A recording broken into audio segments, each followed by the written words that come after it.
In a tense Senate hearing, Senator Michael Bennet confronted Treasury Secretary Scott Bessent over the administration's fiscal policies, accusing the Treasury of prioritizing massive tax cuts for wealthy Americans while increasing the national debt and reducing funding for essential social programs. Bennet questioned how the administration could claim to be committed to fiscal responsibility while advancing legislation that, in his view, would significantly worsen the nation's financial outlook. Is only 15% of our budget. And I think if you were serious about deficit reduction, you might not push for tax cuts that almost certainly could not be offset by discretionary adjustments alone. And now, of course, we know you can't. Today, we actually have the details of your plan. Take health care from 10 million Americans, 126,000 Coloradans. Cut nutrition assistance for millions of adults. Sunset clean energy investments that are so critical to the American West. Give over 40% of the tax benefits of this bill to the top 5%. And it's not even close to being paid for. Even my colleagues on the Republican side, who for years and years and years have claimed to be the fiscally responsible party, now are admitting that it's not paid for. This bill adds another $2.4 trillion to our national debt. It will push the deficit to GDP ratio up to 7%, which you said when you were here before was unsustainable, far from the 3% target that you described. If you look at your proposals taken together, there is no getting around the fact. There is no getting around the fact that the richest Americans receive an average tax cut of $300,000, which, again, we're not paying for with the discretionary cuts that you advertise. So once again, we will have to borrow money in order to assist the people in this country who least need a tax cut at this moment, while the Americans who have been made miserable by the economy that they're in actually see income reduced because of cuts to Medicaid and cuts to SNAP. Meanwhile, and I think, Mr. Chairman, this is really important, meanwhile, interest rates are at 20-year highs. Moody's has slashed our credit rating because of the fiscal irresponsibility of this administration. The World Bank has cut our growth estimates in half, and the bond markets are screaming at us to stop. We now pay, and we are paying this year, more in interest than we are in the national defense. Secretary Bessent, how can you square your concern with fiscal health, with deficit finance growth for families that need those tax cuts least? Senator, I'll begin with that we did not get here. We inherited this fiscal situation that I believe. Well, you inherited from Donald Trump, who was here. You did, Mr. Bessent. No, yes, sir. you did, Mr. Bessent. You inherited from Donald Trump.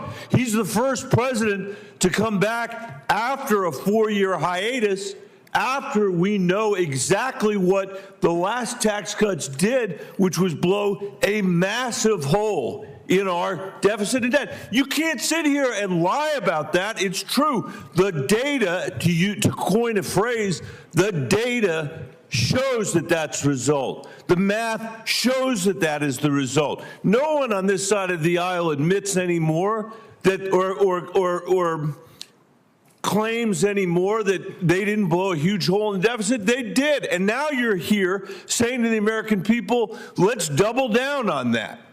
We're going to give tax cuts for the wealthy. We are going to give tax cuts again to the wealthiest people in America, and we are going to finance it on the backs of the sons and daughters of teachers and firefighters and police officers all over this country, because we can't pay for it. Because the Treasury Secretary discovered somehow that domestic discretionary spending is only 15% of the budget, and therefore you can't balance it there. Well, sir, we had a referendum on November 5th. You certainly did. I agree with policies. Your side lost. I agree with that. And a higher decibel And level. I'm a rare Democrat who doesn't blame Donald Trump for winning. I'm sad he won. I don't blame him for winning. But don't come here. In your statements, go ahead. They have veracity. Go ahead, Mr. Secretary. What? Higher decibel level does not give your statements more veracity. My statements are true, if that's the word, if that's what you mean by veracity. My statements are true. You blew a massive hole in the deficit when your predecessor was sitting here under Donald Trump. And so the question is, can't we think of something better to do with the money than this debt, than drive up interest rates by borrowing money from our kids so the richest people in America can get a tax cut when they don't need it? That is the reality of your plan. Well, sir, actually the high interest rates were achieved during the Biden administration in October of 2023, and we have not touched those rates since then. So the higher interest rates. No, your statement's incorrect. I'm out of time, and I appreciate the indulgence of the chairman. Thank you, Senator. Senator Bennett began by reminding Secretary Bessent of their previous exchange regarding domestic discretionary spending.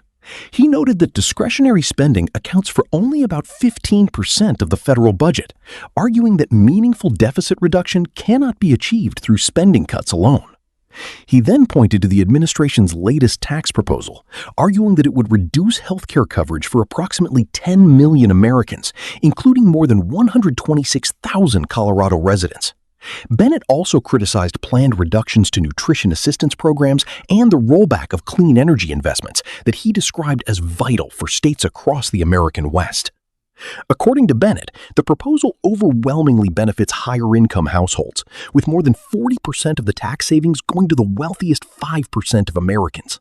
He argued that the legislation is not fully financed and would add an estimated $2.4 trillion to the national debt, pushing the deficit to GDP ratio to roughly 7%, far above the 3% target Secretary Bessent had previously described as sustainable. The senator further argued that the average tax cut for the wealthiest Americans would reach approximately $300,000, while middle and lower income families could experience reduced support because of cuts to Medicaid and the Supplemental Nutrition Assistance Program, SNAP. He maintained that the government would effectively borrow additional money to provide tax relief to those who need it least.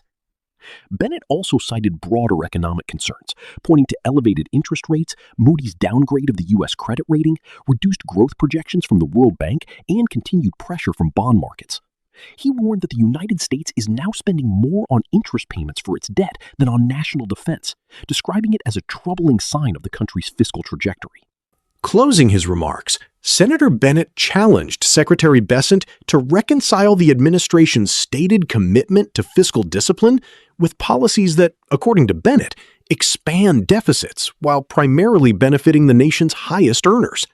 He pressed the Treasury Secretary to explain how such an approach could be justified as fiscally responsible when the country's debt, borrowing costs, and long-term financial obligations continue to grow.